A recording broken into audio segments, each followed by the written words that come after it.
नव्याने 4 पदरीकरण झालेल्या पवई नाका ते पारंगे हॉस्पिटल या मार्गावर स्पीड ब्रेकर बसवण्यासंदर्भात नागरिकांकडून मागणी होत आहे।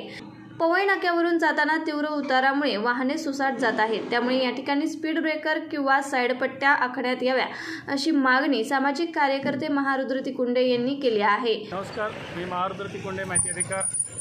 आज पवई नाका टू जुना आरटीओ ऑफिस आणि तसंच पुढे जरडेश्वर नाका करून वाडे चौकापर्यंत हा जो रस्ता जातोय, हा रस्ता उत्कृष्ट दर्जाचा आणि चांगला बनवलेला आहे, त्यात मात्र शंका नाही आहे। परंतु हा सदरचा रस्ता पवई नाका टू जुना आरटीओ चौक हा पूर्ण तीव्र उताराचा रस्ता आहे आणि या रस्त्याच्या अनुषंगाने वरनं येणारी जी वाहनं आहेत ते अत्यंत वेगाने येत आहेत आणि वेगाने येणाऱ्या वाहनाचं स्पीड ब्रेकर असणं गरजेचं आहे किंवा पांढरे पट्टे असणं गरजेचं आहे। या ठिकाणी विविध बँका, शासकीय कार्यालय, GST कार्यालय, ST महामंडळाची मागची बाजू आहे।